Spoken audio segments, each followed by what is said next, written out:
നമസ്കാരം, ഞാൻ ഡോക്ടർ വിവേക് ശശീന്ദ്രൻ. നമ്മുടെ ENT ടോക്സിൻ്റെ വേറൊരു എപ്പിസോഡിലോട്ട് സ്വാഗതം. ഒരുപക്ഷെ കഴിഞ്ഞ കുറച്ച് എപ്പിസോഡുകളിൽ നമ്മൾ ENT സംബന്ധമായിട്ടുള്ള പല അസുഖങ്ങളും സർജറീസിനെ കുറിച്ച് ചർച്ച ചെയ്തു, അല്ലെങ്കിൽ ഡിസ്കസ് ചെയ്തു. പക്ഷേ നമ്മൾ വിട്ടുപോയിരിക്കുന്ന ഒരു കാര്യം ENT എന്നുള്ള സ്പെഷ്യാലിറ്റി എന്താണെന്നുള്ളതാണ്.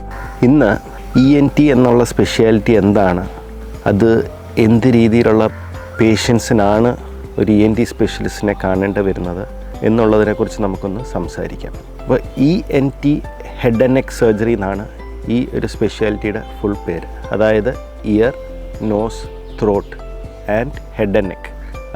പലപ്പോഴും ആൾക്കാർക്കൊരു തെറ്റിദ്ധാരണ ഉണ്ടാകാറുണ്ട്. അതായത് ENT എന്ന് പറയുമ്പോൾ അത് ഐ ആണെന്നുള്ളത്. കണ്ണ് ഒരു പക്ഷേ ENT സ്പെഷ്യാലിറ്റിയുടെ ഉള്ളിൽ വരുന്നൊരു മേഖലയല്ല പൂർണ്ണമായിട്ടും. എന്നാൽ അതിൻ്റെ ചില ഭാഗങ്ങൾ തീർച്ചയായിട്ടും ENT ആയിട്ട് കണക്ഷൻ വരാം. കണ്ണിൻ്റെ പ്രശ്നങ്ങൾ നോക്കുന്നതും ചികിത്സിക്കുന്നതും ഒരു ഒഫ്താൽമോളജിസ്റ്റാണ്. അപ്പം അത് വേറൊരു സ്പെഷ്യാലിറ്റിയാണ്.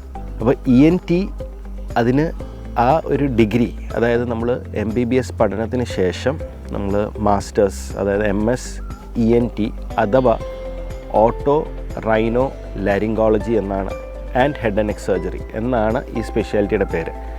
ഓട്ടോ എന്ന് ഉദ്ദേശിക്കുന്നത് ഓട്ടോളജി, അതായത് ചെവി സംബന്ധമായിട്ടുള്ള അസുഖങ്ങളെ ചികിത്സിക്കുക. റൈനോളജി, അതായത് നോസ്, മൂക്കിനോട് അനുബന്ധിച്ചുള്ള വിഷയങ്ങളെ ചികിത്സിക്കുന്നതും.